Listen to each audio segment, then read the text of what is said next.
Dios mío, oh, Dios mío, se está estrellando contra cosas. Muchos escombros. Esos eventos increíbles. Miren esto, miren cómo esto se apaga y nadie parece saber por qué. Cientos de peces ya han muerto, y ahora está en marcha una gran investigación. A lo largo y ancho de Estados Unidos, una extraña inquietud se ha apoderado de millones de personas en los últimos días, nacida de una serie de fenómenos increíblemente extraños que han estallado casi simultáneamente, como si fueran orquestados por una mano invisible. Primero, una peculiar lluvia roja caía en chorros que manchaban las aceras como antiguas huellas inquietantes. Luego, en el vasto cielo de Texas, una escalera de luz ardiente surgió del corazón de una nube de tormenta, emitiendo un calor tan profundo que ningún radar pudo siquiera registrar su presencia. Simultáneamente, en las desoladas extensiones del desierto de Nuevo México, la tierra agrietada se abrió lo suficiente como para revelar un frasco de metal sellado. Dentro de sus confines antiguos yacía una pequeña figura esculpida, manos juntas alrededor de un rosario, un relicario que había permanecido intacto durante siglos, ahora sacado a la luz. ¿Son estas meras coincidencias o son señales cuidadosamente orquestadas, tejiendo una narrativa que exige interpretación? ¿Podríamos estar presenciando las mismas señales de las que Jesús habló, anunciando cambios profundos? Para descubrir más, quédense con nosotros hasta la conclusión del artículo y, por favor, muestren su apoyo dándole me gusta, comentando y suscribiéndose para más actualizaciones.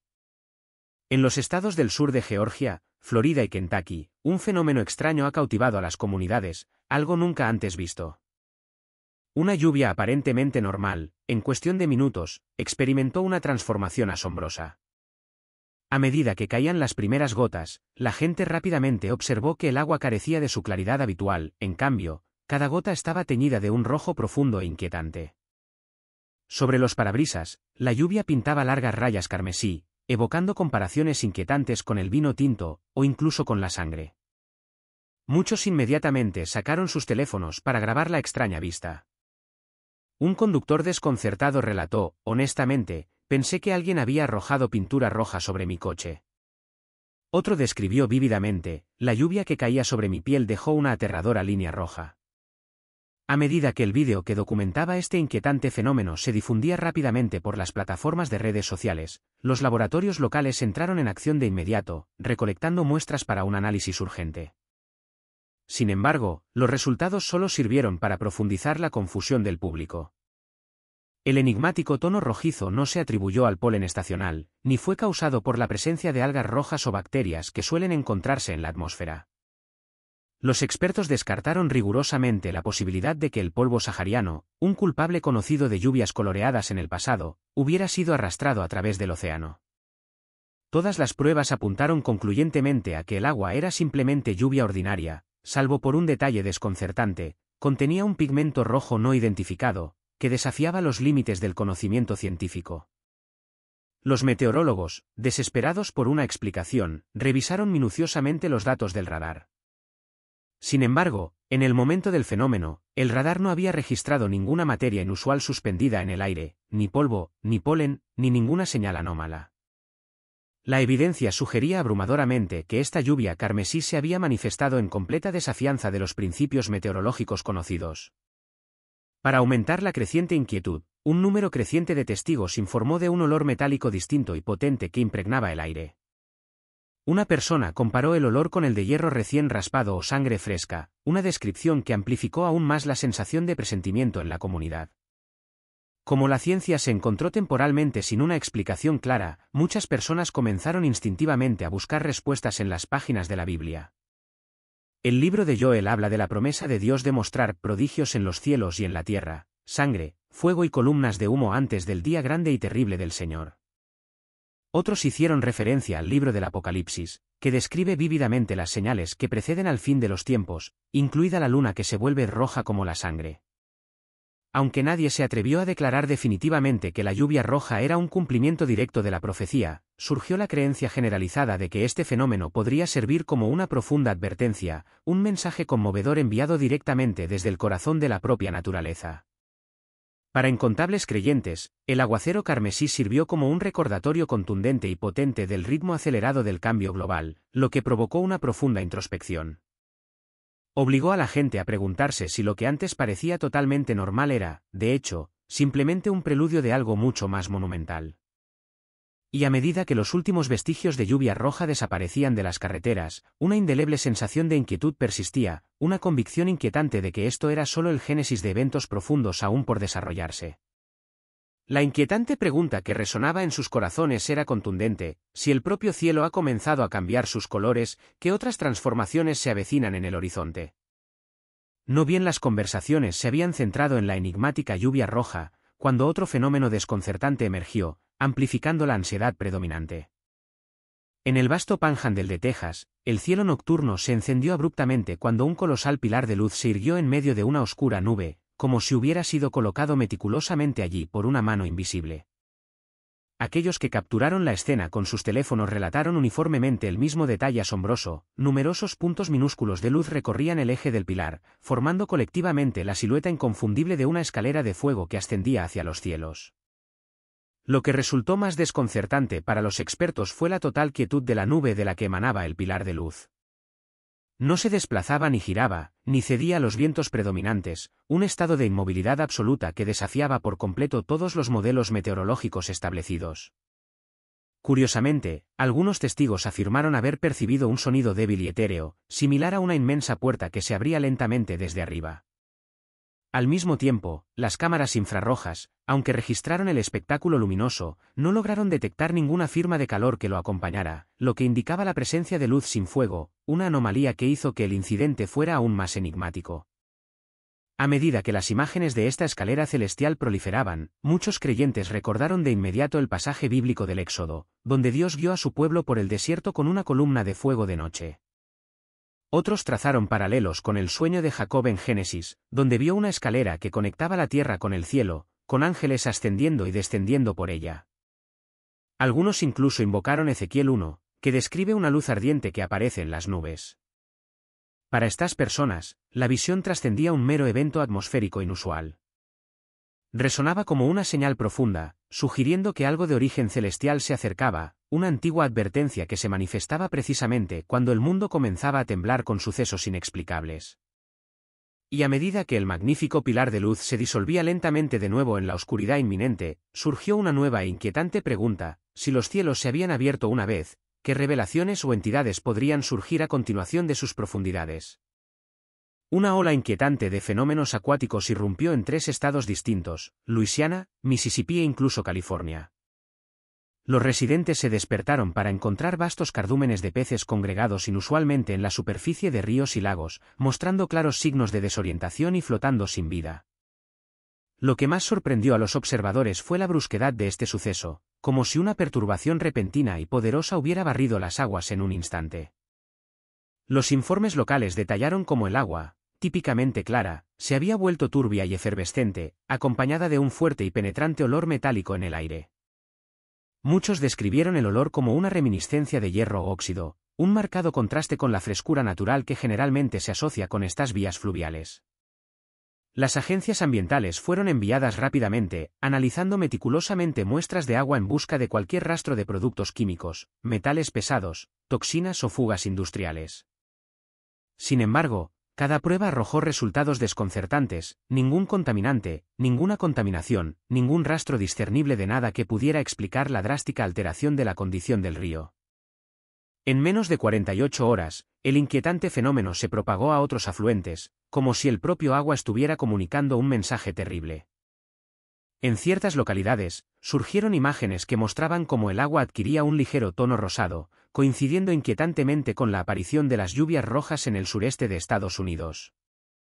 Esta sincronicidad provocó escalofríos a muchos. Algunos interpretaron esto a través de la lente de Éxodo 7 y 17, donde el río que se convirtió en sangre y la subsiguiente muerte masiva de peces precedieron a una plaga devastadora.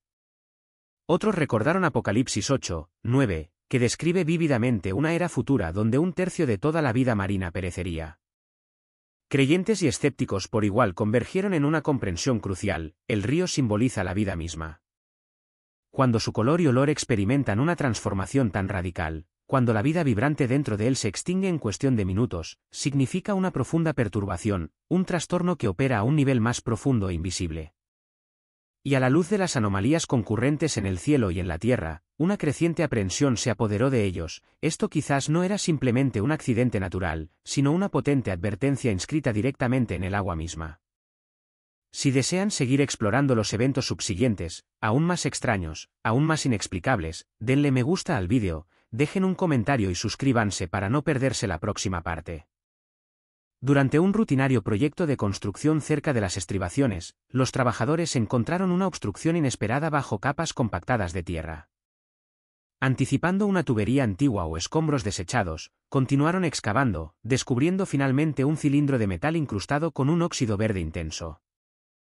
Su superficie estaba intrincadamente grabada con patrones sorprendentemente similares a los encontrados en el antiguo Levante.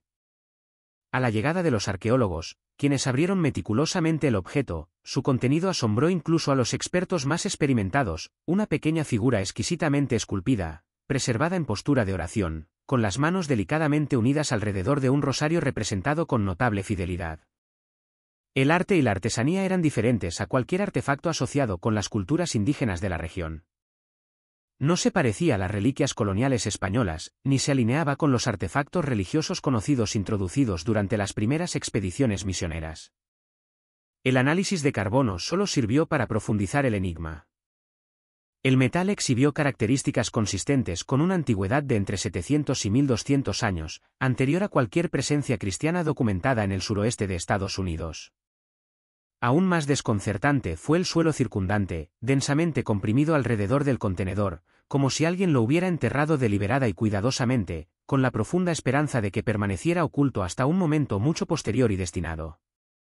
Para muchos, este asombroso descubrimiento resonó con la atmósfera de una antigua profecía. Los estudiosos trazaron paralelismos inmediatos con Jeremías 31, donde un objeto de pacto es ocultado intencionalmente, destinado a ser revelado en los días venideros. Otros recordaron las profundas palabras de Jesús en Lucas 7:40, si las voces humanas callan, las piedras mismas hablarán. La vívida imagen de una figura encerrada en oración eterna, preservada bajo la superficie de la tierra, parecía encarnar esta misma idea, un testimonio silencioso que surge precisamente cuando su mensaje es más crucialmente necesario. Algunos incluso establecieron conexiones con Apocalipsis 6:9, que habla de testigos fieles, guardados bajo el altar, esperando pacientemente su momento de revelación. Para los creyentes que habían observado atentamente los recientes y turbulentos eventos en América, desde los tonos cambiantes del cielo hasta el comportamiento anómalo de sus aguas, esta reliquia redescubierta se sentía menos como un mero hallazgo arqueológico y más como una señal despertada. Era un potente símbolo de devoción duradera, que emergía del suelo durante un periodo de intensa inquietud nacional, como si la propia tierra estuviera instando suave pero poderosamente a sus habitantes a dirigir una vez más su mirada hacia el cielo. Si tal artefacto pudo permanecer oculto durante siglos solo para salir a la luz ahora, entonces, ¿qué otras verdades profundas podrían estar a punto de revelarse? Más eventos continúan desarrollándose por toda la nación. Manténganse conectados con nosotros. Compartan sus pensamientos a continuación y suscríbanse para no perderse lo que viene a continuación. Mientras los investigadores aún lidiaban con las profundas implicaciones de la reliquia desenterrada en Nuevo México, un trastorno completamente distinto y repentino barrió varios estados, atacando prácticamente sin previo aviso. En Colorado, Texas y Tennessee, las tormentas, inicialmente proyectadas como leves, se intensificaron repentinamente con una rapidez extraordinaria. Aunque el aguacero en sí no duró más de 12 a 18 minutos, su impacto inmediato fue absolutamente asombroso. En cuestión de momentos, los barrios tranquilos se transformaron en torrentes embravecidos, y las principales autopistas, meticulosamente diseñadas para resistir décadas de tormentas severas, mutaron en ríos de rápido movimiento. Las imágenes de las cámaras de salpicadero, provenientes de numerosas ciudades, mostraban gráficamente vehículos siendo arrastrados lateralmente a medida que los niveles de agua aumentaban de la altura del tobillo a la altura del capó en menos de 3 minutos. Los conductores, abrumados por la aterradora rapidez de la situación, abandonaron sus coches y buscaron terrenos más altos, conmocionados por el cambio repentino y dramático. Un bombero de Colorado articuló la experiencia con una simplicidad contundente: no era lluvia. Era como si el cielo abriera una válvula. La fuerza pura y la dirección impredecible del agua eran tales que incluso los equipos de emergencia experimentados tuvieron dificultades para anticipar su próximo curso. Los meteorólogos, al revisar meticulosamente los patrones de las tormentas, descubrieron una anomalía aún más extraña. Las células de tormenta parecían desafiar los vientos predominantes, desplazándose hacia el este cuando la trayectoria típica de la corriente en chorro indicaba que debían moverse hacia el oeste o el norte. Este fenómeno desconcertante no se alineaba con ningún modelo atmosférico actualmente en uso. Varios expertos hicieron comparaciones inquietantes, sugiriendo que las tormentas se movían como si fueran impulsadas por una fuerza invisible, lo que insinuaba una reordenación temporal del orden natural de la atmósfera. Para agravar la profunda sensación de inquietud, testigos en varios condados informaron de vívidos destellos de relámpagos rojos que surcaban las nubes tumultuosas. A diferencia de los relámpagos convencionales, que generalmente se ramifican en arcos blancos o azules brillantes, estos relámpagos pulsaban en profundos tonos carmesí, un espectáculo raro, inexplicable y extrañamente visible, incluso a través de densas capas de lluvia. Muchas personas se refugiaron bajo voladizos y en gasolineras, no principalmente por temor a la tormenta en sí, sino porque el propio cielo parecía completamente ajeno, no se parecía en nada a las tormentas con las que habían crecido. A medida que los vídeos de estos extraños sucesos se difundían por las redes sociales, algunos espectadores establecieron de inmediato poderosas conexiones con pasajes de las Escrituras. Lucas 5:27 describe la época de Noé, donde la gente vivía su vida diaria, totalmente ajena, hasta que una inundación repentina y catastrófica lo engulló todo lo familiar. En Mateo 24, Jesús emite una advertencia conmovedora: las señales de los últimos días no se desarrollarán gradual o predeciblemente, sino que llegarán abruptamente, en momentos en que la humanidad menos las espera. Para incontables creyentes, la alarmante rapidez de la crecida de las aguas, el movimiento anómalo de las tormentas y los inquietantes relámpagos carmesí resonaban extrañamente con esas antiguas profecías. Ya sea que uno elija interpretar estos eventos a través de una lente espiritual o puramente científica, su profundo impacto emocional fue innegable. La naturaleza ya no susurraba, rugía con una intensidad desenfrenada. El cielo no estaba simplemente tormentoso, era expresivo, casi violento en su simbolismo. La confluencia de agua, viento y relámpagos pintaba una escena que parecía sacada de una visión apocalíptica más que de un informe meteorológico moderno. Y a medida que las aguas de la inundación finalmente retrocedían, dejando atrás carreteras obstruidas por escombros y un silencio penetrante, millones de personas se quedaron contemplando una pregunta más profunda y trascendental: si las tormentas ahora pueden comportarse de maneras tan sin precedentes, ¿qué otras fuerzas ocultas podrían estar a punto de revelarse? Más señales asombrosas estaban a punto de desarrollarse por toda la nación. Quédense con nosotros. Compartan sus pensamientos a continuación y suscríbanse para no perderse lo que viene a continuación. Comenzó con lo que parecía ser un derrumbe de tierra común cerca de un sendero popular. El suelo se abrió en una línea notablemente estrecha, casi como si una fuerza inmensa desde abajo se hubiera desplazado hacia arriba. Cuando los guardaparques llegaron para inspeccionar el sitio, su mirada se posó en un sutil brillo metálico que sobresalía de la tierra recién expuesta. Intrigados, excavaron meticulosamente, descubriendo finalmente un objeto que instantáneamente desconcertó a todos los presentes: un antiguo artefacto con forma de espada, perfectamente conservado bajo siglos de arena y piedra compactadas. Los arqueólogos, convocados al lugar, descubrieron que sus hallazgos solo profundizaban el misterio generalizado. El metal en sí poseía una coloración inusual, una plata oscura, casi etérea, con un tenue reflejo azul iridiscente cuando era tocado por la luz solar. Las pruebas comenzaron de inmediato, y los resultados, cuando llegaron, dejaron a los científicos completamente asombrados. El metal contenía iridio, un elemento excepcionalmente raro que se encuentra predominantemente en meteoritos, no en depósitos geológicos terrestres. Esta asombrosa revelación implicaba una de dos posibilidades: o el artefacto había sido forjado a partir de material extraterrestre, o había sido creado utilizando técnicas sofisticadas mucho más allá de cualquier cosa conocida por las culturas históricamente presentes en la región. Sin embargo, la forma misma de la espada planteó preguntas aún más profundas. Claramente no fue diseñada para la guerra o el combate. Su forma era inconfundiblemente ceremonial, elegante, exquisitamente equilibrada e inherentemente simbólica. A lo largo de su superficie, se había formado una pátina natural debido a su entierro de siglos, pero debajo de esta capa erosionada, los investigadores discernieron letras intrincadamente grabadas. Después de una limpieza cuidadosa y suave, la enigmática frase surgió con una claridad sorprendente: el fuego se encuentra con el cielo. Nadie pudo identificar definitivamente el origen de esta inscripción, ni pudo coincidir con ningún idioma indígena, escritura europea conocida o artefactos misioneros tempranos documentados en el suroeste de Estados Unidos. Luego vino el momento que dejó a todo el equipo sin palabras. Cuando se acercó un magnetómetro al artefacto, la aguja del instrumento comenzó a girar en círculos continuos e incontrolados, incapaz de estabilizarse.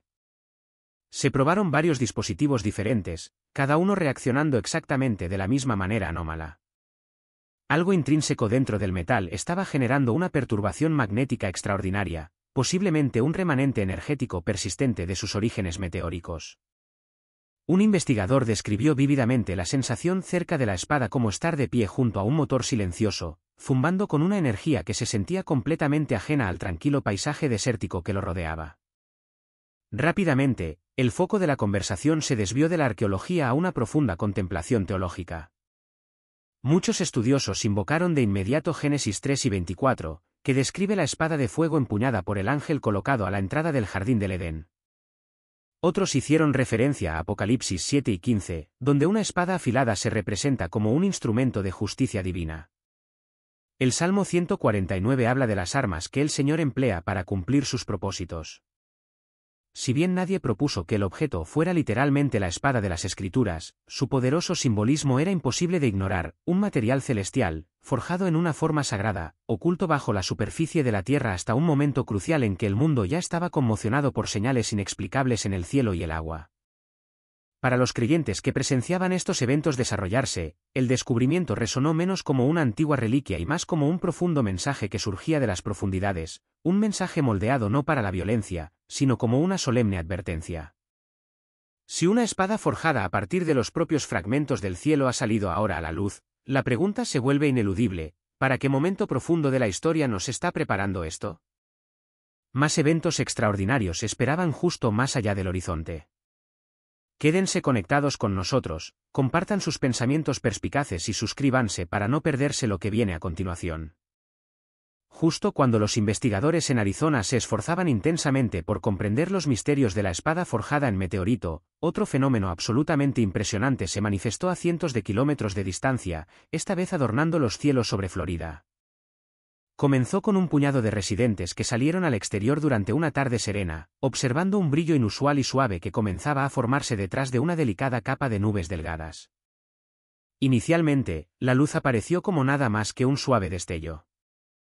Sin embargo, en cuestión de segundos, se expandió y se fusionó en una forma tan exquisitamente precisa, tan radiantemente luminosa y tan inconfundiblemente distinta que la gente de varios condados exclamó en voz alta con asombro colectivo.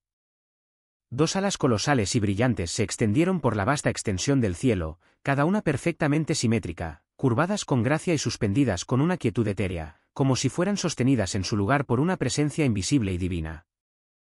Los vídeos capturados desde diversos puntos de vista en toda la región corroboraron el mismo detalle asombroso: las alas permanecieron totalmente inmóviles, sin parpadear ni desvanecerse. Mantuvieron su forma perfecta durante más de 3 minutos, irradiando una luz blanca cálida y brillante que iluminó las nubes circundantes, transformando el lienzo celestial. Por un momento fugaz y mágico, el cielo se parecía menos a un espectáculo meteorológico y más a una magnífica pintura viva. Los escaneos de radar, lejos de proporcionar claridad, solo profundizaron el profundo misterio. Las estaciones meteorológicas informaron unánimemente que no había ninguna reflexión física, ninguna aeronave en el aire, ningún dron, ni ninguna columna atmosférica de hielo o polvo que pudiera haber producido una formación tan singular y monumental. Un experto, después de escudriñar meticulosamente el metraje cuadro por cuadro, simplemente declaró con una sensación de desconcierto: esto no es como un dron, y no es un pilar de luz. Sea lo que sea esto, no encaja en ninguna categoría que usemos. Estos comentarios provocaron una atención pública aún mayor, particularmente entre aquellos que habían presenciado personalmente las impresionantes alas. Algunos testigos relataron la experiencia con voces aún temblorosas por el profundo impacto. Una madre de Clearwater describió una abrumadora sensación de paz que la invadió mientras veía las alas desplegarse. Un hombre en Tampa recordó haberse arrodillado involuntariamente, completamente sin palabras, superado por un sentimiento que trascendía la explicación humana. Otros informaron que las lágrimas brotaron espontáneamente, como si la imagen celestial hubiera tocado algo profundamente primario dentro de ellos, algo antiguo y profundamente familiar. A través de las plataformas de redes sociales, la gente buscó inmediatamente consuelo y significado en las Escrituras. Muchos hicieron referencia a Lucas 2:9, donde los ángeles aparecen, bañados en luz radiante, anunciando noticias profundas. El Salmo 91:4 se convirtió en otro punto significativo de reflexión: Él te cubrirá con sus alas, y bajo ellas hallarás refugio. Otros conectaron la majestuosa visión con Apocalipsis 14, que describe ángeles que atraviesan el mesocielo, llevando mensajes destinados a todo el mundo.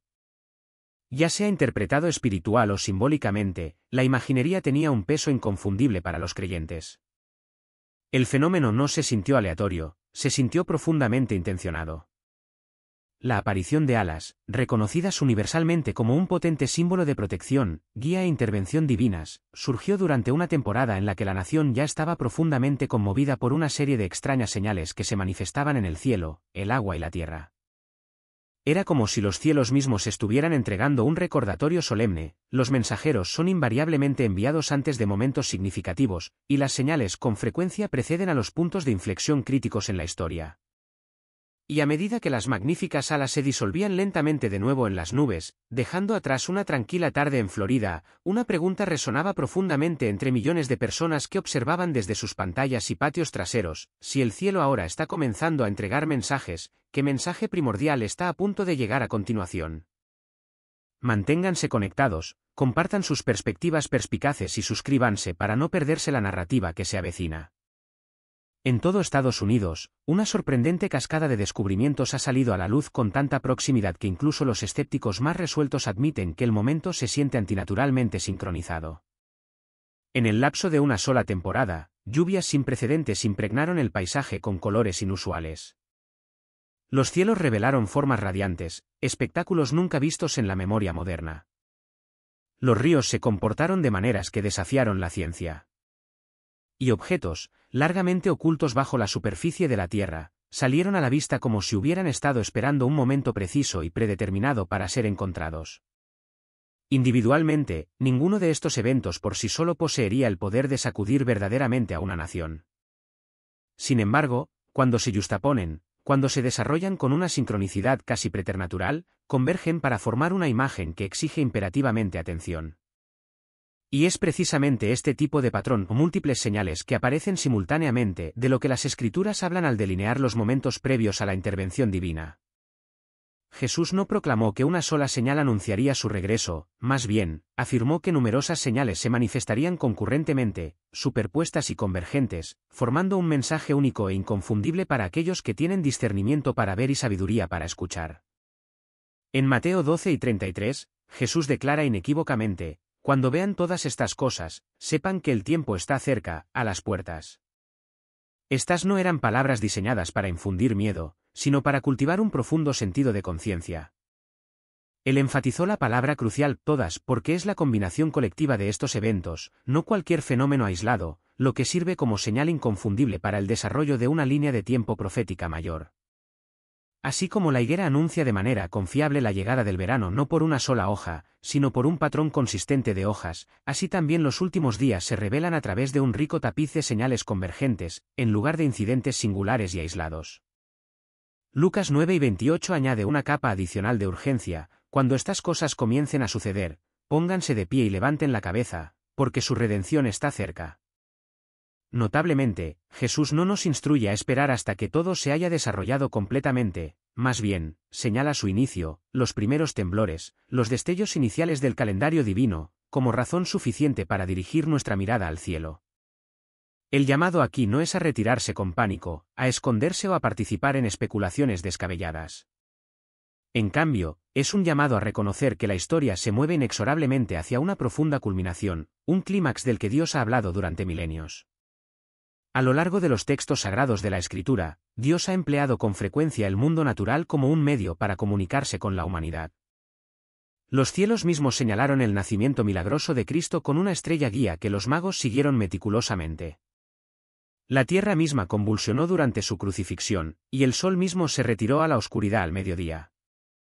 La creación ha servido consistentemente como un magnífico lienzo sobre el cual Dios inscribe mensajes para aquellos que poseen la voluntad y la atención para percibirlos. Por lo tanto, no es sorprendente que Jesús nos amonestara específicamente a observar el cielo, los mares y la tierra, no porque estos elementos controlen el destino, sino porque responden de manera profunda al soberano que sí lo hace. Los profetas, con sorprendente consistencia, describen una época futura caracterizada por una inquietud global generalizada y una confusión extendida entre las naciones. Hablan de una humanidad que busca desesperadamente respuestas a medida que las estructuras sociales familiares comienzan a tambalearse y temblar. Sin embargo, entrelazada con estas solemnes advertencias hay una promesa duradera: Dios no permitirá que el mundo caiga en el caos total sin antes extender una sincera invitación a la humanidad para que regrese a Él. Cada signo profético, por lo tanto, tiene un doble propósito: uno es servir como una advertencia cautelosa, y el otro es extender una invitación misericordiosa. Las advertencias divinas nunca están desprovistas de misericordia, de hecho, son expresiones profundas de esa misma misericordia. Cada signo funciona como una puerta abierta, una oportunidad profunda. El apóstol Pablo, en Romanos 1 y 11, nos implora que comprendamos el profundo significado del tiempo presente, enfatizando que el mundo está más cerca de un punto de inflexión decisivo de lo que la mayoría de la gente está dispuesta a darse cuenta. Declara que la hora ha llegado de despertar del sueño espiritual porque la salvación está ahora más cerca que cuando creímos por primera vez. Ese potente mensaje resuena aún más poderosamente en nuestra era contemporánea. La humanidad está presenciando actualmente profundas conmociones que no se limitan a una sola nación, una cultura particular o un sistema político específico. Más bien, son globales, morales, espirituales e incluso cósmicas en su alcance. Los límites que alguna vez ofrecieron una apariencia de seguridad ahora están cambiando perceptiblemente. Los intrincados sistemas en los que la gente alguna vez depositó su confianza inquebrantable ahora están bajo una inmensa presión. La tierra misma parece gemir, como si sintiera agudamente lo que muchos se esfuerzan por ignorar. El Apocalipsis no retrata el fin como caos por el caos mismo, sino como la magnífica revelación del gobierno soberano de Dios, su justicia perfecta y su restauración final. Cuando Jesús regrese, su propósito no es destruir, sino redimir, para corregir meticulosamente lo que está roto y para reunir amorosamente a aquellos que le pertenecen eternamente. Su glorioso regreso representa la profunda esperanza de cada creyente, el ancla inquebrantable para los cansados y la luz guía para aquellos perdidos en medio de la confusión de esta era actual. Las señales convergentes no son solo advertencias de juicio inminente, son, en esencia, anuncios gozosos de la liberación inminente. Y así, las preguntas se vuelven no solo relevantes, sino absolutamente ineludibles: si todos estos eventos extraordinarios se manifiestan dentro de la misma temporada, si la ciencia se encuentra totalmente incapaz de explicar completamente su momento preciso o su profundo significado, si las Escrituras han descrito meticulosamente una época futura en la que las señales en el cielo, la tierra y el agua convergen y surgen juntas, entonces, ¿en qué era estamos realmente entrando? Estas no son las preguntas planteadas por teóricos de la conspiración o alarmistas. Estas son las mismas preguntas que Jesús instruyó a sus seguidores a hacer. Velad, mandó. Estad listos, no consumidos por el miedo, sino preparados y muy conscientes. Dios no susurra simplemente en tiempos como estos. Él habla profundamente a través de símbolos, a través de patrones intrincados y a través de momentos cruciales que llaman al alma humana a la atención. Y la pregunta final, quizás la más profundamente personal de todas, sigue siendo: si Dios ahora está llamando a la puerta de tu corazón, ¿estás realmente listo para abrirla? Gracias por ver. No olvides suscribirte y estar atento a nuestro próximo vídeo. Por favor, deja un comentario y comparte tus pensamientos con nosotros. Trump ha comentado públicamente sobre los enigmáticos avistamientos de drones reportados en Estados Unidos en los últimos días. Desde el desolado desierto de Nevada hasta los vastos cielos sobre Nueva Jersey, la repentina aparición de objetos voladores no identificados, ovnis, ha llegado a las principales ciudades de todo el mundo, encendiendo feroces debates sobre sus orígenes y su propósito final. ¿Podrían estos desconcertantes fenómenos ser realmente un mensaje divino, transmitido de maneras que nuestra limitada comprensión humana apenas puede captar? a medida que estos avistamientos continúan aumentando de manera desconcertante en todo Estados Unidos y a nivel mundial, la humanidad se queda con una pregunta existencial apremiante: ¿estamos presenciando una señal divina innegable o simplemente un complejo misterio tecnológico mucho más allá de nuestra comprensión actual? Únase a nosotros mientras nos adentramos en el corazón de este cautivador enigma, explorando meticulosamente las diversas posibilidades detrás de estos eventos extraordinarios. Un incidente reciente en Nueva Jersey detalló formas triangulares deslizándose silenciosamente por el cielo nocturno. Suena como una escena sacada directamente de un éxito de taquilla de ciencia ficción, ¿verdad? Sin embargo, para los residentes de Nueva Jersey, este escenario inquietante es alarmantemente real. Imagínese conduciendo por una carretera rural apartada, con las estrellas esparcidas serenamente por un cielo tranquilo, cuando de repente se materializa una enorme y silenciosa nave triangular, flotando directamente sobre usted. Su parte inferior emite un brillo luminoso y constante de 3, quizás 4, luces distintas, dando la impresión de que observa silenciosamente su entorno. No hay zumbido discernible de un motor, ningún zumbido mecánico, ni siquiera el débil zumbido característico de un dron. Solo un silencio inquietante y opresivo que parece amplificar su presencia, haciéndolo más ruidoso de lo que cualquier sonido audible podría ser. Espera un momento. Por favor, pulsen el botón de me gusta, dejen un comentario abajo y compartan este vídeo con sus amigos. Ahora, continuemos. Estos enigmáticos triángulos, si es que todavía podemos referirnos a ellos simplemente como drones, han provocado interminables debates que se extienden por Nueva Jersey y mucho más allá. Algunos están absolutamente convencidos de que son ovnis auténticos. Otros sostienen que son parte integral de un proyecto militar altamente clasificado. Y luego están aquellos que proponen algo mucho más profundo: ¿podrían estas extrañas y silenciosas naves estar intrínsecamente ligadas a una señal divina? Después de todo, su misma aparición desafía audazmente el orden natural, dejando un amplio espacio para preguntas profundas sobre si su presencia tiene la intención de acercar a la humanidad a algo inconmensurablemente más grande que nosotros mismos. ¿Podrían estos persistentes avistamientos ser un componente deliberado del gran plan de Dios para despertar a la humanidad? Cada vez es más difícil desestimar lo que innumerables individuos están reportando. No se trata de luces vagas e indistintas o de objetos distantes y fugaces que se disuelven en la noche. Son tangibles, innegablemente reales y se manifiestan con una frecuencia alarmante y creciente. Si estos son de hecho de fabricación humana, entonces quienquiera que esté detrás de ellos posee un nivel de tecnología tan avanzado que raya en lo sobrenatural. Por ahora, los residentes de Nueva Jersey, y de hecho el mundo, se quedan con una creciente colección de preguntas en lugar de respuestas definitivas. ¿Son estas naves una señal de Dios? ¿Son visitantes de un reino más allá de nuestra comprensión actual? ¿O son simplemente un subproducto imprevisto de la propia y implacable evolución tecnológica de la humanidad? Sean cuales sean estos fenómenos, innegablemente nos dejan con una pregunta profunda y persistente: ¿es este un mensaje de arriba, esperando pacientemente nuestra comprensión ahora? Feliz Navidad y feliz Año Nuevo. Que el amor ilimitado y la profunda paz de Cristo llenen completamente sus corazones en esta bendita temporada. Bendiciones para ustedes y sus seres queridos. Encuentros con ovnis continúan desconcertando. En 2013, un juego de béisbol de ligas menores aparentemente ordinario se transformó en un espectáculo surrealista cuando un objeto triangular, adornado con luces brillantes y enigmáticas, se cernió ominosamente sobre el estadio, cautivando por completo tanto a los jugadores como a una asombrada multitud de fanáticos. Numerosos teléfonos grabaron la increíble escena, con un jugador declarándolo enfáticamente como una nave espacial alienígena.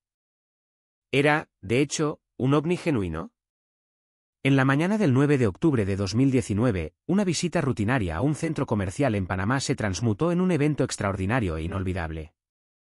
Un objeto metálico silencioso se materializó en el cielo, su superficie brillante y siempre cambiante y su estructura distintiva en forma de cúpula irradiaban un aura de otro mundo, completamente diferente a cualquier diseño humano familiar. Los testigos, hechizados por la extraña visión, la documentaron rápidamente, y el metraje resultante circuló velozmente en línea, encendiendo una ferviente ola de curiosidad en todo el mundo. Los entusiastas de los ovnis diseccionaron meticulosamente cada fotograma, pero el misterio solo se profundizó, negándose tercamente a revelar sus secretos. ¿Era este un experimento clandestino de alto secreto, o algo que excedía con creces los límites de la comprensión humana? El 11 de agosto de 2014, el cielo de Houston se iluminó con un misterioso y perfecto círculo de luces, lo que provocó de inmediato un frenesí de rumores de ovnis a medida que innumerables fotos y vídeos inundaban las plataformas de redes sociales. Las luces se movían con una inquietante independencia, alimentando una intensa especulación sobre su verdadero origen. La doctora Carolyn Sumner propuso cautelosamente explorar explicaciones no extraterrestres, pero a pesar de una investigación exhaustiva, nunca se materializó una respuesta oficial y concluyente. El misterio perdura hasta el día de hoy, con teorías que van desde drones sofisticados hasta meros reflejos de las luces del estadio. Sin embargo, un número significativo de observadores sigue convencido de que fue algo verdaderamente extraordinario, algo que va más allá de la explicación convencional. Antes de continuar, les pedimos humildemente su apoyo. Por favor, consideren donar un super chat para ayudarnos a difundir este vídeo a una audiencia global. Su generosidad es profundamente apreciada. Curiosamente, algunas perspectivas interpretan a Jesús dentro de la narrativa bíblica como un extraterrestre. Los cristianos tradicionales se adhieren firmemente a la doctrina bíblica del nacimiento virginal, creyendo que el Espíritu Santo cubrió divinamente a María, lo que resultó en su embarazo sobrenatural, Lucas 1:35. Esta perspectiva postula que el Hijo Eterno de Dios trascendió la eternidad para entrar en la humanidad a través del vientre de María. Sin embargo, algunos entusiastas de los ovnis proponen explicaciones completamente divergentes. Ciertos individuos sugieren que extraterrestres a bordo de una nave espacial de alguna manera inyectaron a María con el esperma de un ser alienígena.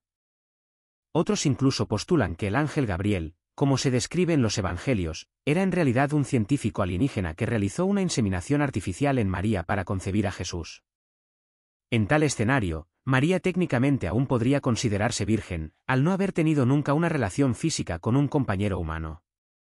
Sin embargo, esta interpretación niega fundamentalmente el aspecto milagroso reclamado por el cristianismo ortodoxo desde el primer siglo, retratando a Jesús en cambio como un híbrido, parte humano, parte alienígena. Poco después del nacimiento de Cristo, se dice que estos alienígenas se aparecieron a los pastores en un campo, anunciando este extraordinario evento. Comprensiblemente, los pastores desconcertados confundieron a estos gloriosos seres de otro mundo con ángeles, comparar Lucas 2. Además, estos alienígenas están supuestamente involucrados en otras facetas de la vida de Cristo. Por ejemplo, algunos argumentan que no fue la tradicional estrella de Belén la que guió a los magos a la casa de Jesús, Mateo 2, 7. En cambio, proponen que una nave espacial, volando alto en la atmósfera, guió a los magos a la morada de Jesús, reflejando cómo una nave espacial anterior había guiado a los israelitas en el desierto como una columna de fuego. De manera similar, en el bautismo de Jesús, el Espíritu Santo, según esta visión, no descendió sobre Jesús en forma de paloma como indica Mateo 3. Más bien, fue una forma de energía visible proyectada desde una nave espacial flotante que descendió sobre Jesús. Además, estas interpretaciones afirman que Jesús no realizó milagros entre su pueblo como afirma el Nuevo Testamento. En cambio, alienígenas en ovnis son supuestamente instrumentales en todas las obras que Jesús realizó en la tierra. Los evangelios relatan numerosas narraciones de Jesús sanando a los lisiados y cojos. Sin embargo, desde esta perspectiva alternativa, estos no fueron milagros de curación reales. Lo que supuestamente ocurrió fue que los alienígenas habían hipnotizado previamente a ciertos individuos, haciendo que sus enfermedades fueran psicosomáticas o inducidas mentalmente. Luego, estas personas aparentemente enfermas fueron programadas para responder a las sugerencias de Jesús, lo que resultó en su recuperación instantánea. Más tarde, Moisés y Elías se aparecieron a Jesús en el monte de la Transfiguración. Los entusiastas de los ovnis sugieren que la mención bíblica de una nube brillante, Mateo 17, 5, indica que fue, de hecho, una nave espacial la que transportó a Moisés y Elías a esta montaña desde un plano superior de realidad. Después de su conversación con Jesús, volvieron a abordar la nave espacial y partieron de la montaña. Incluso la ascensión de Jesús al cielo se dice que involucró una nave espacial.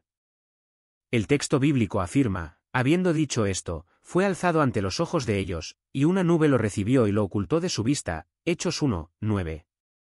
El vehículo para este ascenso fue, en esta interpretación, algún tipo de nave alienígena. Y, como ocurre con otras apariciones de naves espaciales, las nubes estaban conspicuosamente presentes. Algunos proponentes han llegado tan lejos como para sugerir que Jesús mismo fue un participante en un gran experimento sobre la humanidad.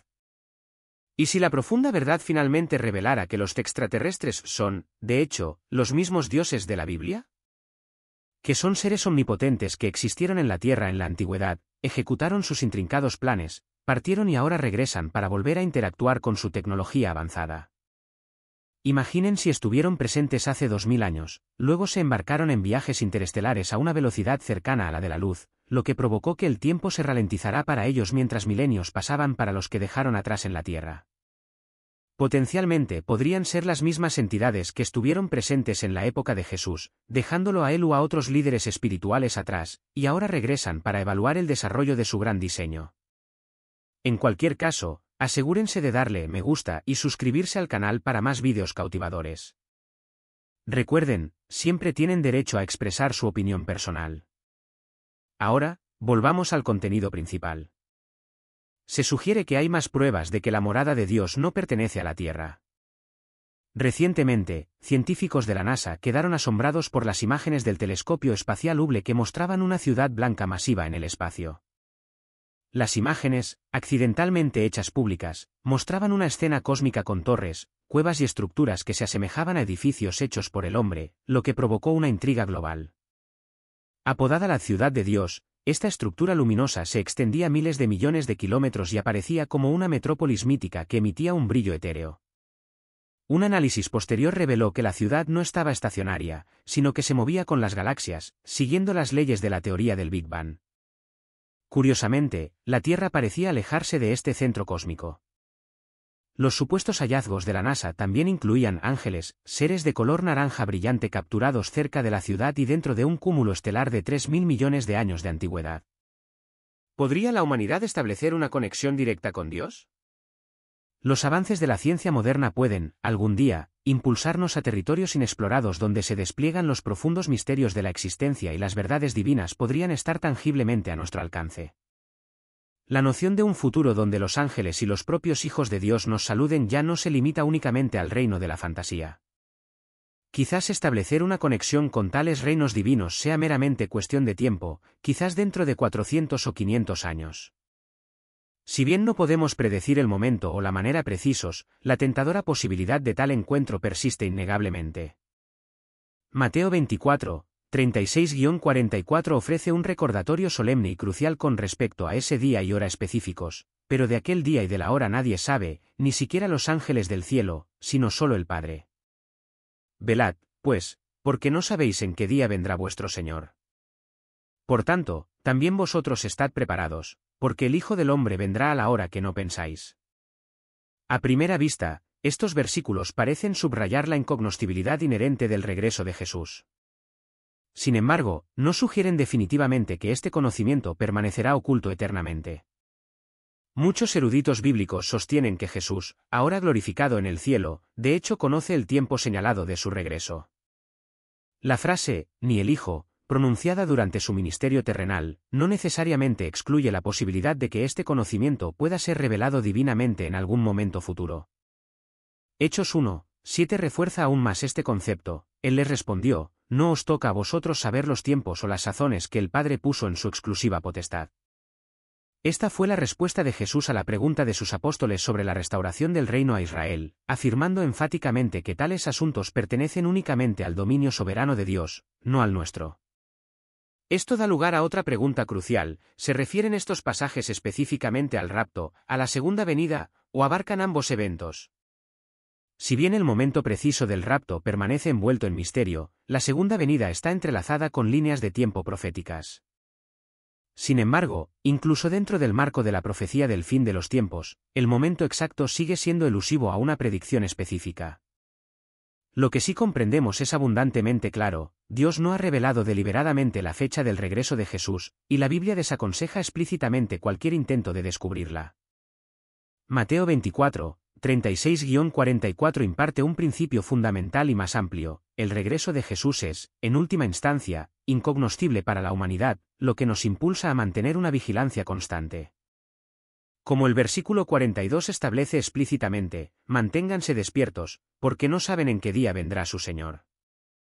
Y el versículo 44 añade: Por tanto, estad preparados, porque el Hijo del Hombre vendrá a la hora que no esperáis. Si la humanidad fuera capaz de determinar el día exacto del regreso de Jesús, la esencia misma de sus enseñanzas sobre la vigilancia y la preparación se vería fundamentalmente socavada. El principio permanece inquebrantable, nadie puede saber la fecha de su regreso, una verdad probada inequívocamente por la historia. Innumerables personas han intentado predecirlo, y todas han fracasado invariablemente. Ejemplos notables de tales intentos incluyen a Harold Camping de Family Radio, quien famosamente propuso dos fechas específicas, el 21 de mayo de 2011, antes de eso, en 1994. Ambas predicciones, sin embargo, resultaron ser incorrectas. Camping basó su predicción de 2011 en una fecha estimada del Gran Diluvio, 4990 a.C., aplicando el concepto bíblico de un día para el Señor es como 1000 años, 2 Pedro 3, 8, a los 7 días mencionados en Génesis 7, 4. A pesar de su inquebrantable confianza, sus interpretaciones fueron fundamentalmente defectuosas. La lección intemporal aquí es clara: en lugar de obsesionarse con predecir el momento preciso del regreso de Jesús, nuestro enfoque debería dirigirse hacia vivir una vida imbuida de fe inquebrantable, preparación constante y expectativa vigilante. El profundo misterio del tiempo de Dios sirve como un poderoso recordatorio de nuestra absoluta dependencia de Él y la importancia primordial de confiar en su plan divino y perfecto. La predicción de Harold Camping para el 21 de mayo de 2011 fue meticulosamente calculada retrocediendo 7000 años desde su año propuesto para el Gran Diluvio, 4990 a.C., y luego, utilizando Génesis 7 y 11 en conjunción con el calendario hebreo, llegando al día 17 del segundo mes, que él equiparó al 21 de mayo. Sin embargo, la validez de este intrincado método merece un examen detenido. En primer lugar, Camping pasó por alto un componente crucial de 2 Pedro 3, 8, y 1000 años son como un día. Este versículo no pretende proporcionar una fórmula precisa para calcular el fin del mundo, sino más bien enfatizar la trascendencia de Dios sobre las limitaciones del tiempo humano. En segundo lugar, no hay absolutamente ninguna indicación en Génesis 7, 4 de que los días mencionados posean algún significado más allá de las instrucciones específicas de Dios dadas a Noé. En tercer lugar, el año 4990 a.C. Para el Gran Diluvio es completamente especulativo y carece de cualquier apoyo bíblico claro o definitivo. La metodología de Camping no solo se desvía de una interpretación bíblica sólida, sino que también se adentra profundamente en el ámbito de la conjetura. ¿Podría Jesús haber regresado el 21 de mayo de 2011? Por supuesto, de la misma manera que podría regresar cualquier otro día. El enfoque de Camping carecía en última instancia de autenticidad bíblica, y posteriormente, condujo a más errores, ya que él y otros se vieron obligados a revisar sus predicciones en un intento de justificar fracasos anteriores. La Biblia nos enseña inequívocamente dos principios fundamentales con respecto al regreso de Jesús. Primero, las Escrituras desaconsejan explícitamente cualquier intento de determinar la fecha exacta de su regreso. Segundo, no proporciona ningún dato específico para determinar cuándo ocurrirá este evento trascendental. En cambio, Mateo 24, 42-44 nos recuerda poderosamente que debemos permanecer incesantemente vigilantes y preparados para el inminente regreso del Señor. No conocer el día preciso de su regreso debe servir para inspirar a los creyentes a vivir cada momento como si pudiera suceder en cualquier instante. La pregunta persiste: si Jesús ya ha redimido a la humanidad, ¿por qué entonces sigue siendo necesaria la necesidad percibida de juicio a su regreso? Hace 2000 años, Jesús vino como el sacrificio supremo por el pecado, completando así su obra de redención. Los creyentes a menudo asumen que este acto los absuelve por completo y les garantiza la entrada al cielo. Esperan, con los ojos fijos en el cielo, su majestuoso regreso en las nubes, esperando ser llevados a su reino eterno. Sin embargo, en medio de esta expectativa, los desastres están aumentando trágicamente, y muchos aún no han acogido verdaderamente a Dios en su manifestación actual. Aunque no lo perciben viniendo en una nube física, el testimonio del relámpago oriental proclama que Jesús ya ha regresado como el Dios Todopoderoso encarnado, y ahora está realizando activamente la obra de juicio, comenzando por la propia casa de Dios. Esta profunda obra ha provocado conmociones en el mundo religioso, suscitando tanto un profundo asombro como una feroz oposición. Muchos preguntan sinceramente por qué se considera necesario el juicio cuando la redención ya ha sido plenamente completada. Luchan intensamente por reconciliar sus expectativas arraigadas con la cruda realidad de la obra presente de Dios. Algunos se aferran inflexiblemente a su noción tradicional de Jesús regresando visiblemente en las nubes, negándose firmemente a escuchar su voz o a reconocer su nueva obra, lo que los deja trágicamente devastados por los crecientes desastres. El juicio de Dios en los últimos días es una continuación esencial de su plan general para purificar, y en última instancia, salvar a la humanidad. No es una contradicción de su obra redentora anterior, sino más bien un profundo cumplimiento de sus promesas eternas. El Dios Todopoderoso ha levantado, de hecho, un grupo distinto de vencedores incluso cuando comienzan a desplegarse los temblores iniciales del desastre.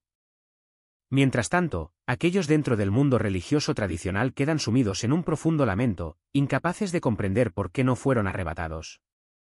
¿Dónde, agonizan, se equivocaron? ¿Rompió Jesús su promesa sagrada, o la gente malinterpretó fundamentalmente las profecías bíblicas?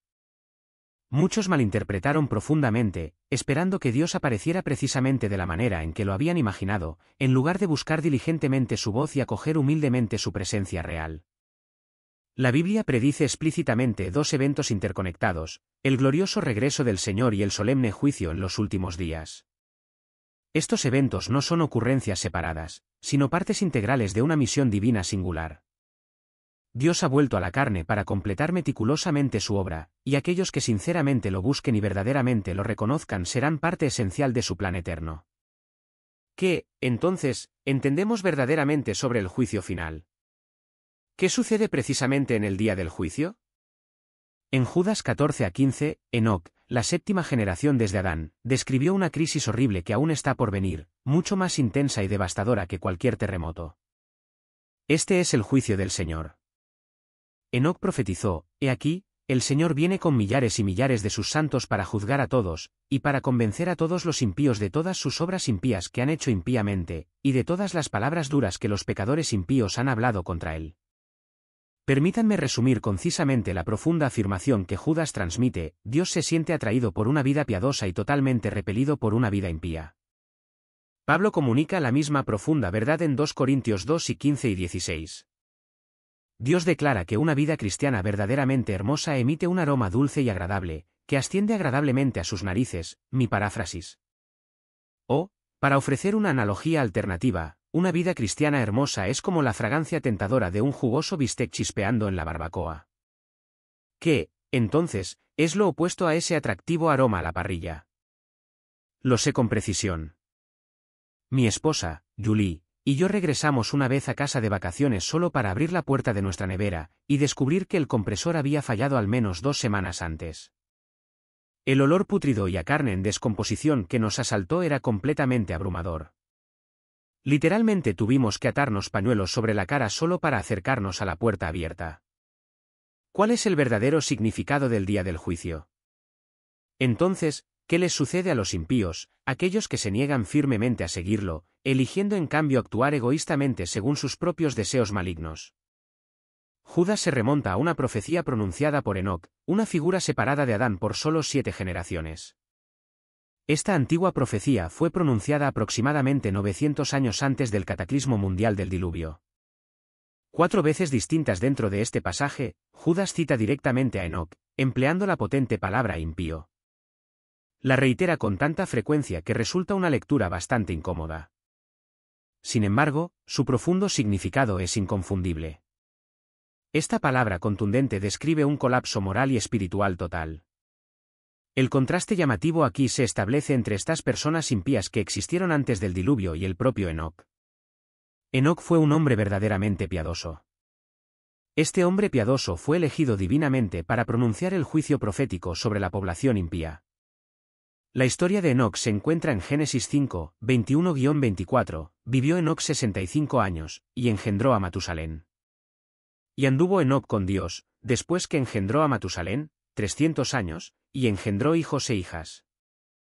Y fueron todos los días de Enoc 365 años. Y caminó Enoc con Dios, y desapareció, porque le llevó Dios. Observen que Enoc no experimentó la muerte, en cambio, como Elías, fue transportado directamente al cielo. Atesoro este relato de su historia, imaginando el día en que sucedió. Un día, Enoc y Dios salieron a caminar juntos. Caminaron y conversaron, y caminaron más, hasta que Enoc finalmente comentó: «Oh, Dios mío, se está haciendo tarde. Realmente debería irme a casa». Y el Señor, con divina calidez, respondió: «Enoc, hemos caminado juntos durante tanto tiempo que creo que estamos más cerca de mi casa que de la tuya. ¿Por qué no vienes a casa conmigo esta noche?». Y así, Enoc se fue a casa con Dios. ¿Por qué, específicamente, Dios decidió llevarlo al cielo?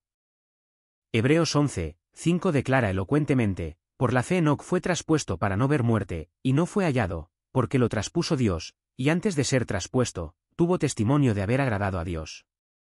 Nuestro Padre se siente profundamente atraído por una vida hermosa y amorosa. Después de que Enoc engendrara a Matusalén, comenzó a caminar en profunda comunión con Dios. Al nacer su hijo, a Enoc se le concedió una revelación asombrosa, que cuando este niño finalmente muriera, cada criatura viviente sobre la tierra sería completamente destruida por un diluvio universal. Por lo tanto, nombró a su hijo en consecuencia. Matusalén literalmente significa cuando él muera, vendrá. Mientras Enoc veía crecer a su hijo, cada vez que se pronunciaba ese nombre peculiar, se reiteraba la terrible profecía de Dios: cuando él muera, vendrá. La vida de toda la humanidad pendía precariamente de la vida de este único hombre, Matusalén. Según la cronología precisa detallada en Génesis 5, los acontecimientos se desarrollaron exactamente como Dios había profetizado. Cuando Matusalén murió, el juicio divino se desató. Las fuentes del gran abismo se abrieron, y las lluvias comenzaron, continuando durante 40 días, cubriendo toda la tierra y salvando solo a Noé y a los que estaban a salvo a bordo del arca que construyó meticulosamente. Ahora, permítanme impartirles una lección crucial. ¿Quién ostenta la distinción de ser el hombre más longevo que jamás haya existido? Matusalén. ¿Y cuántos años vivió? La asombrosa cifra de 969 años. ¿Captan aquí la profunda importancia? Esto constituye una prueba irrefutable de la gracia ilimitada de Dios. Dios, en su inmensa misericordia, extendió la vida de Matusalén durante extraordinarios 969 años, proporcionando la máxima oportunidad posible para que la humanidad se arrepintiera y se volviera hacia él. Los colmó de gracia aquello que no merecían, otorgándoles un tiempo precioso para reconsiderar sus caminos. Y en su profunda misericordia, Dios retuvo aquello que justamente merecían, el juicio inmediato. Sin embargo, precisamente 7 días después de la muerte de Matusalén, la estación de gracia y misericordia concluyó. La crisis comenzó. La lluvia inició su implacable descenso. El juicio había llegado. ¿Qué significa verdaderamente el día del juicio en la Biblia? Está ocurriendo una vez más.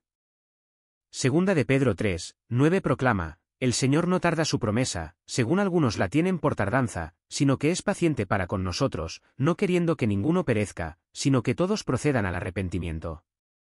Dios está extendiendo actualmente su gracia y misericordia a toda la humanidad. Sin embargo, el juicio vendrá ciertamente sobre los impíos en nuestro mundo. Ahora, adentrémonos en los detalles de este juicio inminente.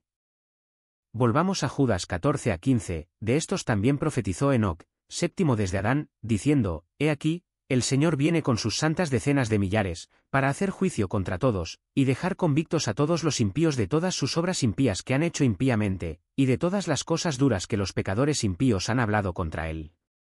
Énfasis añadido. La Biblia menciona numerosos juicios, que abarcan ángeles caídos, la tierra, naciones, ciudades, cristianos y no cristianos, todos ocurriendo en diversos momentos y en varios lugares.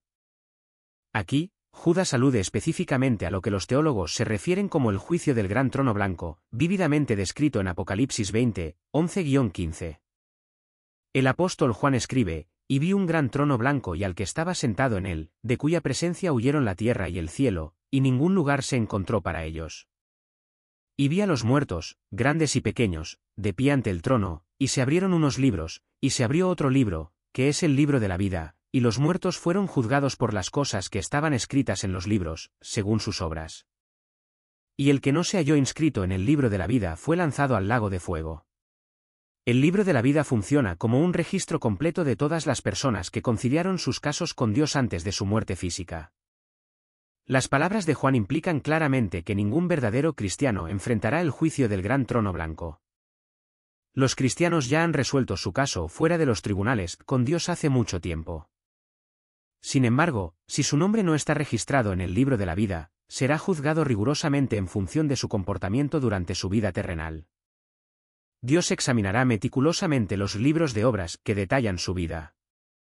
Y si se descubre que ha cometido incluso un solo acto incorrecto, se le considerará no apto para el cielo y se le arrojará al tormento del lago de fuego, que es el infierno. Recuerden esta profunda verdad: cada uno de nosotros ha pecado. Sin excepción, cada uno de nosotros. Todos estamos inherentemente condenados, y todos merecemos justamente el juicio de Dios. Sin embargo, a través de su sacrificio supremo, Jesús pagó el precio completo por cada transgresión que hemos cometido. Y según Juan 5:24, Jesús declaró: de cierto os digo, el que oye mi palabra, y cree al que me envió, tiene vida eterna, y no vendrá a condenación, mas ha pasado de muerte a vida. Hubo una vez dos hermanos, ambos condenados por el delito de robo de ovejas. De acuerdo con los brutales castigos de esa época, a cada uno se les marcó en la frente con las letras St, que significaban ladrón de ovejas, sheep thief. Un hermano, incapaz de soportar el profundo estigma, intentó huir a una tierra lejana. Sin embargo, a donde quiera que iba, la gente inevitablemente preguntaba por las conspicuas letras grabadas en su frente. Vagó de un lugar a otro, con el corazón lleno de amargura, muriendo finalmente y siendo enterrado en una tumba anónima y olvidada. El otro hermano, sin embargo, después de arrepentirse sinceramente de su falta, tomó la valiente decisión de permanecer en su pueblo natal. Resolvió: no puedo escapar del hecho innegable de que robe ovejas. Por lo tanto, me quedaré aquí y me dedicaré hasta recuperar el respeto de mis vecinos y, lo que es igualmente importante, mi propia autoestima. A medida que pasaban los años, construyó laboriosamente una reputación formidable de respetabilidad inquebrantable y una integridad intachable dentro de la comunidad. Un día, un extraño que visitaba la ciudad observó al anciano con las letras St marcadas en la frente y, curioso, preguntó a un residente local qué significaban las letras. Después de un momento de contemplación, el aldeano respondió: todo sucedió hace mucho, mucho tiempo, y he olvidado los detalles exactos. Pero creo que esas letras son una abreviatura de la palabra santo.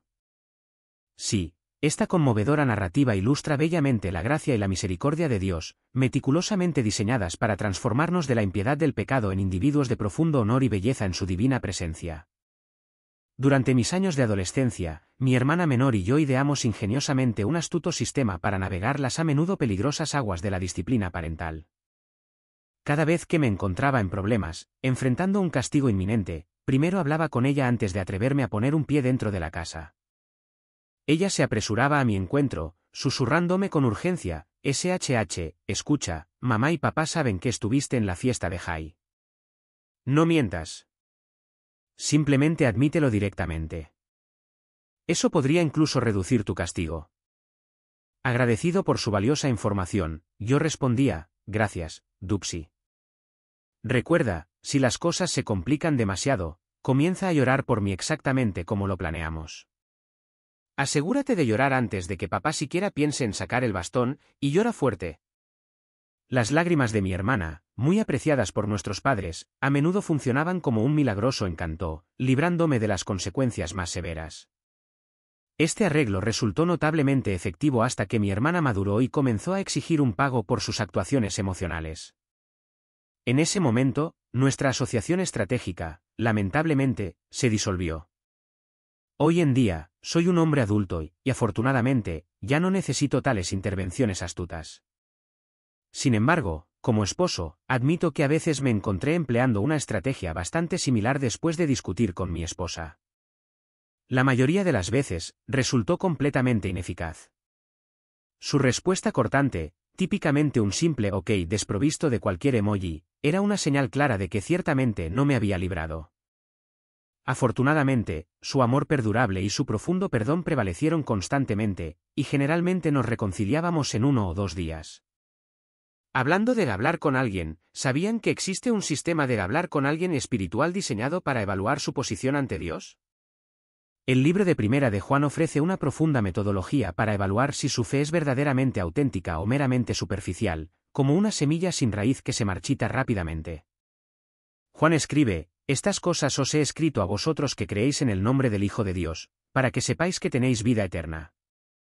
Este crucial autoexamen es primordial porque, como Jesús advierte seriamente en Mateo 7, muchos que exteriormente profesan ser cristianos pueden un día experimentar una revelación impactante cuando Él declare: «Nunca os conocí, apartaos de mí, hacedores de maldad». Estos, Jesús implica, son individuos que descuidaron hablar con alguien y probar rigurosamente la autenticidad de su fe mientras aún había tiempo precioso. Esto no tiene la intención de ser una táctica de miedo, sino más bien un recordatorio amoroso y sincero para examinarse introspectivamente. Juan describe varias pruebas clave diseñadas para ayudar a determinar si la fe de uno es verdaderamente genuina. Aunque ningún individuo encarna perfectamente estas cualidades, una tendencia consistente y discernible en la vida de uno debería, innegablemente, reflejar estos atributos si uno realmente conoce a Cristo. Aquí hay un par de preguntas fundamentales para considerar profundamente: ¿disfrutas genuinamente pasar tiempo con Jesús? 1 Juan 1, 3. ¿Alguna vez tu afecto por el Señor ha sido tan profundo que, como el rey David, has exclamado: «Una cosa he pedido a Jehová, esta buscaré, que esté yo en la casa de Jehová todos los días de mi vida»? Una relación íntima y vibrante con Dios, caracterizada por un tiempo consistente dedicado a la oración, la adoración o el estudio diligente de las Escrituras, es absolutamente fundamental para una fe genuina. ¿Amas verdaderamente al pueblo de Dios? 1 Juan 4 y 12. A pesar de los defectos e imperfecciones inherentes a la Iglesia, Jesús la llama su amada novia y la ama con una profundidad inmensurable. Si afirmas amar a Cristo pero albergas aversión por sus seguidores, vale la pena reevaluar profundamente la autenticidad de tu fe. Amar y reunirse activamente con otros creyentes es un sello distintivo fundamental del verdadero cristianismo. Como Jesús mismo declaró: «En esto conocerán todos que sois mis discípulos, si tuviereis amor los unos con los otros». Hablar con alguien espiritualmente ayuda a asegurar que tu fe sea genuina y te prepara meticulosamente para el día en que más profundamente importará. Tómate un momento deliberado para reflexionar. Tu eternidad depende de ello. Una de mis formas preferidas de explicar el Evangelio en la actualidad implica la convincente analogía de las balanzas. No hace mucho tiempo, un conocido musulmán me explicó su creencia: en el día del juicio, Qiamat, se presentarán balanzas ante cada ser humano. Y al igual que en el proceso de medir el grano, todas las buenas obras acumuladas durante la vida de una persona se verterán cuidadosamente en un lado de la balanza. Por el contrario, todas las malas obras cometidas se verterán en el otro lado. Si el lado bueno pesa más que el malo, a esa persona se le concederá la entrada al cielo. Este concepto de juicio por balanzas, sin embargo, no es exclusivo del Islam. Fundamentalmente representa la posición predeterminada inherente en cada ser humano desde el nacimiento. Instintivamente creemos en nuestra propia bondad inherente y abrigamos la convicción de que, eventualmente, Dios nos admitirá al cielo basándose en la suma acumulada de nuestras acciones virtuosas. Hay una forma sencilla de exponer esta suposición humana inherente al compartir el Evangelio: simplemente pregunte a la persona si realmente cree que es buena. O, incluso de manera más efectiva, haga la pregunta: si muriera hoy y se presentara ante Dios, y si Él le preguntara, ¿por qué debería dejarlo entrar al cielo?, ¿cuál sería su respuesta? He observado que, la mayoría de las veces, el individuo nunca se ha enfrentado a esta pregunta directa, y su respuesta revela casi invariablemente alguna forma de respuesta basada en obras. Una vez que respondan, pregúnteles si la analogía de la balanza antes mencionada se alinea con su comprensión de lo que sucederá en el día del juicio. Todas las personas a las que he preguntado últimamente, independientemente de su origen religioso, lo han afirmado. Aquí es precisamente donde se introduce una escala fundamentalmente diferente. La Biblia presenta una escala de juicio profundamente distinta. En primer lugar, la Biblia declara inequívocamente que Dios es perfecto, Salmos 6 y 30. Él siempre ha sido perfecto y santo, y su naturaleza nunca ha cambiado, Malaquías 3, 6. Jesús, en su Sermón del Monte, expone vívidamente la verdad de que el juicio de Dios opera bajo un principio vastamente diferente al juicio humano. Él trasciende las meras acciones externas y penetra directamente en el corazón. Él afirma que Dios percibe la intención lujuriosa, y no importa si uno sucumbe físicamente a ella, a los ojos de Dios, es como si ya se hubiera cometido adulterio. Mateo 5, 27-30. Él aplica el mismo principio profundo al asesinato. Si alguien alberga odio por su hermano, Dios percibe esa intención maliciosa, y a los ojos de Dios, esa persona es un asesino. Mateo 5, 21-22. Jesús concluye el capítulo elevando el estándar de salvación a un nivel absolutamente imposible. Sed, pues, vosotros perfectos, como vuestro Padre que está en los cielos es perfecto. Mateo 5:48. La balanza que presenta Jesús coloca la perfección absoluta de Dios en un lado. Este es el estándar inflexible requerido para alcanzar el cielo. Según esta balanza divina, la humanidad se presenta con dos opciones claras en el día del juicio. Opción 1. Intentar acumular suficientes buenas obras para igualar perfectamente la santidad eterna e infinita de Dios.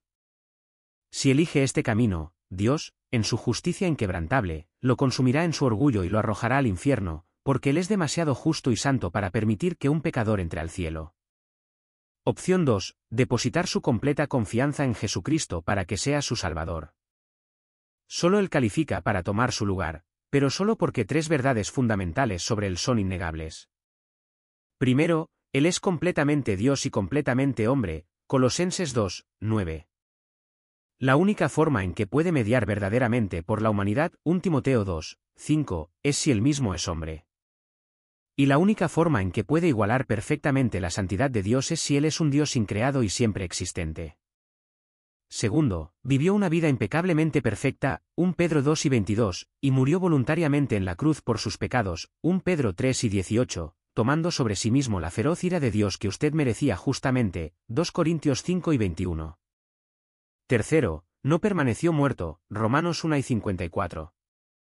Para probar de manera concluyente que había satisfecho plenamente la ira de Dios y podía, de hecho, expiar nuestro pecado, tuvo que resucitar triunfalmente de entre los muertos, derrotando definitivamente la muerte de una vez por todas. Este es el único Jesús que posee el poder de salvar y de calificar como nuestro sustituto en el día del juicio. La pregunta crucial entonces es, ¿eres lo suficientemente humilde como para percibir verdaderamente la verdadera escala de la justicia divina? Una escala fluye de un corazón orgulloso y supresor del pecado, donde un individuo cree erróneamente que puede desempeñarse lo suficientemente bien a través de sus propios esfuerzos para ganar la salvación a lo largo de su vida. La otra, la verdadera escala, fluye de un corazón humilde, donde un individuo reconoce profundamente su propia pecaminosidad, comprende profundamente lo que realmente merece, y por lo tanto, no busca salvarse a sí mismo a través de sus propias buenas obras. La persona que posee este corazón humilde deposita toda su confianza en Jesucristo únicamente para su salvación. ¿Confiarás en Jesús hoy? En el ámbito de la escatología cristiana, o la teología de los últimos tiempos, destacan dos eventos principales de juicio, el juicio del gran trono blanco y el tribunal de Cristo. Este último también es ampliamente conocido como el trono bema. El núcleo de su pregunta, en lo que respecta directamente a los creyentes en Jesucristo, gira en torno a esta cuestión: ¿qué juicio enfrentan finalmente los cristianos? Según la enseñanza bíblica, los cristianos no participarán en el juicio del gran trono blanco, que es fundamentalmente un juicio de condenación. En cambio, se presentarán ante el tribunal de Cristo, un evento centrado en la evaluación de recompensas basadas en sus obras terrenales. El juicio del gran trono blanco, un juicio severo de condenación, se describe vívidamente en Apocalipsis 20, 11-15, RV 60.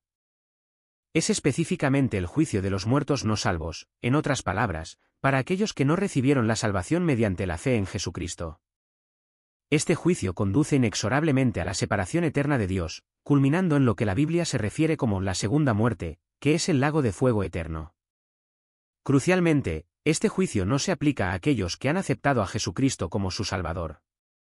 El apóstol Juan lo articula en Juan 5:24, RV 60: de cierto os digo, el que oye mi palabra, y cree al que me envió, tiene vida eterna, y no vendrá a condenación, mas ha pasado de muerte a vida. En contraste con el juicio del gran trono blanco, el tribunal de Cristo es un juicio centrado en las recompensas. Mientras que los creyentes escapan a la condenación del gran trono blanco, si se presentarán ante el tribunal de Cristo.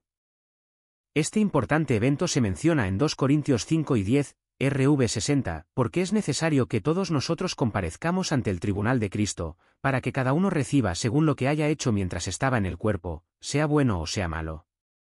A diferencia de la condenación del juicio del gran trono blanco, este juicio no se ocupa de la salvación o la condenación eterna, sino más bien de la concesión de recompensas eternas.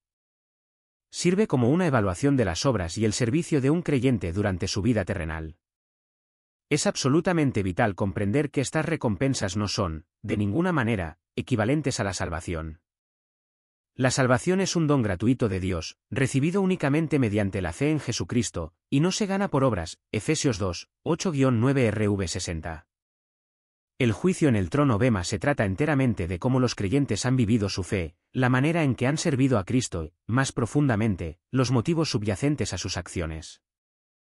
En 1 Corintios 3, 12-15, Pablo ilustra cómo nuestras obras serán puestas a prueba por fuego.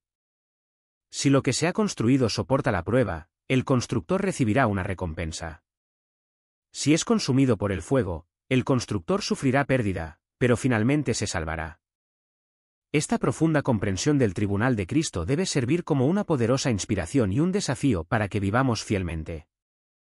Estamos llamados a servir a Cristo con todo nuestro corazón, no por una pesada obligación legalista, sino por un amor genuino y una profunda gratitud.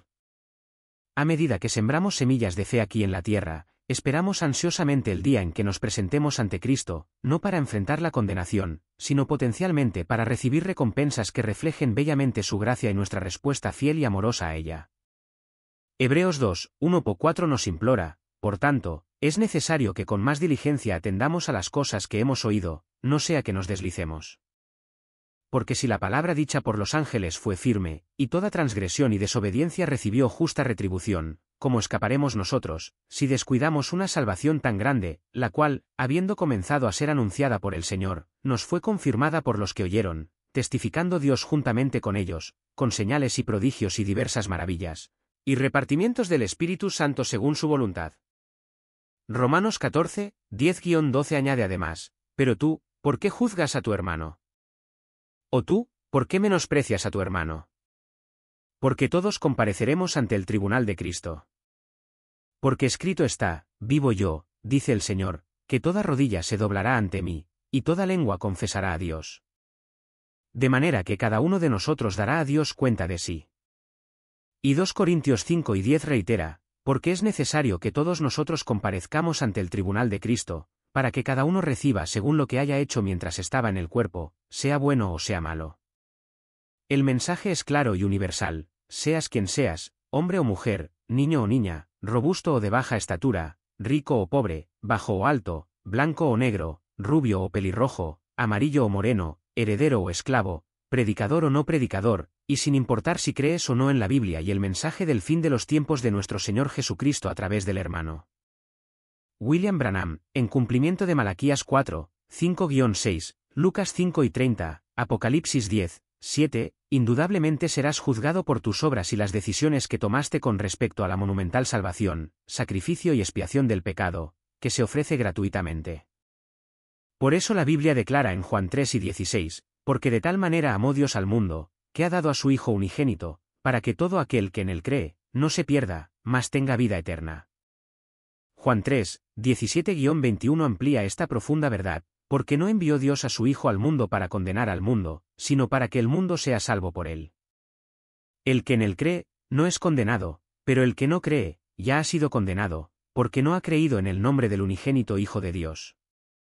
Y esta es la condenación, que la luz vino al mundo, y los hombres amaron más las tinieblas que la luz, porque sus obras eran malas. Porque todo aquel que hace lo malo, aborrece la luz y no viene a la luz, para que sus obras no sean reprendidas. Pero el que practica la verdad viene a la luz, para que se manifieste que sus obras son hechas en Dios. Como ven, ciertamente habrá un cumplimiento y una manifestación completa de toda la palabra de Dios, sus santas promesas y sus divinas profecías. Se les presentan solo dos opciones distintas para su destino de vida eterna, y deben elegir solo una. O aceptan el camino graciosamente provisto por el Señor Dios Todopoderoso a través de su voluntad y fe inquebrantable, Juan 7, 37-39, Mateo 11, 28-29, etc., y así entran en el cielo, o rechazan deliberadamente y no creen en esa oferta divina. si eligen esto último, harán lo que les plazca según su propia mente, sus propios pensamientos y las concupiscencias de su carne, 1 Juan 2, 15-17, Efesios 2, 1-3, etc., e inevitablemente irán al infierno para tormento y destrucción eternos. Recuerden, existen dos tipos distintos de juicio de Dios Todopoderoso que todos están obligados a enfrentar y experimentar. En primer lugar, está el juicio para aquellos que serán parte del rapto, el rapto secreto, que ocurre perpetuamente en la Iglesia, día tras día, desde el púlpito de la verdadera Iglesia novia, a través de la palabra pura, verdadera, inalterada e inmutable, 1 Pedro 4, 17-19. En segundo lugar, está el juicio que ocurrirá en el futuro en el juicio del gran trono blanco, después del rapto y del arrebatamiento secreto y el desecho para los incrédulos, pecadores y los falsos creyentes en la iniquidad. Esto se describe vívidamente en Apocalipsis 20. Por lo tanto, acepten el camino provisto por Dios ahora y vivan sus vidas de acuerdo con la palabra verdadera, inmutable e inalterada de Dios, y el mensaje del fin de los tiempos de nuestro Señor Jesucristo a través del hermano William Branham, en cumplimiento de Malaquías 4, 5-6, Lucas 5 y 30 y Apocalipsis 10, 7. Este es el único camino de escape. Esta es la verdad. Dios Todopoderoso lo prometió, y Él lo ha cumplido fielmente a tiempo, y eso lo resuelve irrevocablemente. ¿Qué sucederá, entonces, verdaderamente en el gran día del juicio? Este es el juicio final y supremo de Dios, que traerá consigo la condenación para los impíos y recompensas justas para aquellos que siguieron fielmente a Jesús. Será un majestuoso gran trono blanco, donde ángeles y santos estarán presentes con Jesús, todos vestidos con resplandecientes túnicas blancas. Nadie, absolutamente nadie, podrá evadir este juicio final. Será un encuentro directo entre cada individuo y Dios. No habrá lugar para argumentos, ni excusas, ni negociaciones.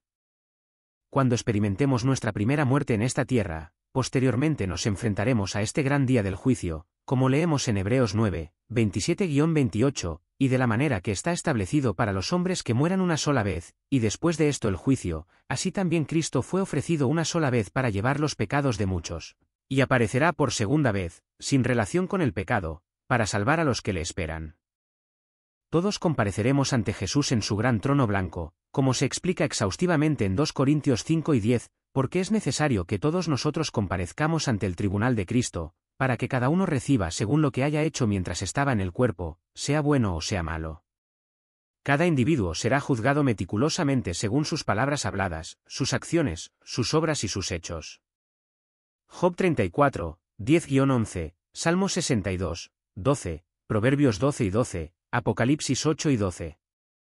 Jesús nos dice explícitamente que por nuestras palabras habladas seremos justificados o condenados, como se establece en Mateo 12, 36-37, mas yo os digo que de toda palabra ociosa que hablen los hombres, de ella darán cuenta en el día del juicio. Porque por tus palabras serás justificado, y por tus palabras serás condenado. Dios es un juez inherentemente justo, y no muestra parcialidad alguna. Dios no será engañado ni se burlará de nadie. Ningún individuo puede comprar su entrada al cielo o heredar la salvación eterna simplemente realizando buenas obras por sí solo. Inevitablemente cosecharemos precisamente lo que hemos sembrado durante nuestro tiempo en la tierra, Gálatas 6, 7. Muchos experimentarán trágicamente la ira final de Dios en ese día monumental. Todos se levantarán y rendirán cuentas completas a Dios en ese día, ya seamos judíos, griegos o gentiles, como se explica profundamente en Romanos 2 y 16, pero por tu dureza y por tu corazón impenitente, atesoras para ti mismo ira para el día de la ira y de la revelación del justo juicio de Dios, el cual pagará a cada uno conforme a sus obras, a los que, perseverando en bien hacer, buscan gloria y honra e inmortalidad, la vida eterna. Pero a los que son contenciosos y no obedecen a la verdad, sino que obedecen a la injusticia, ira y enojo, tribulación y angustia sobre todo ser humano que hace lo malo, el judío primeramente y también el griego, pero gloria y honra y paz a todo el que hace lo bueno, al judío primeramente y también al griego, porque para Dios no hay acepción de personas. Porque todos los que sin ley han pecado, sin ley también perecerán, y todos los que bajo la ley han pecado, por la ley serán juzgados. Porque no son los oidores de la ley los justos ante Dios, sino los hacedores de la ley serán justificados. Porque cuando los gentiles, que no tienen ley, hacen por naturaleza lo que es de la ley, estos, aunque no tengan ley, son ley para sí mismos, mostrando la obra de la ley escrita en sus corazones, dando testimonio su conciencia, y acusándolos o defendiéndolos sus razonamientos, en el día en que Dios juzgará por Jesucristo los secretos de los hombres, conforme a mi evangelio.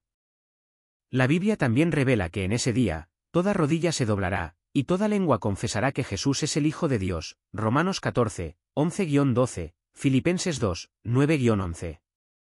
Los juicios y las recompensas posteriores serán determinados precisamente por la apertura de todos los libros, esos meticulosos registros que detallan cada pecado cometido y cada obra justa realizada, incluyendo la verificación crucial de si nuestros nombres están inscritos en el libro de la vida del Cordero.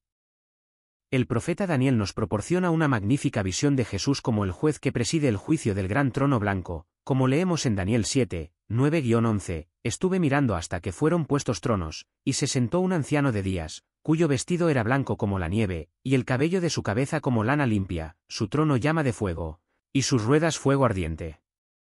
Un río de fuego procedía y salía de delante de él, millares de millares le servían, y millones de millones estaban delante de él, el juez se sentó, y los libros fueron abiertos.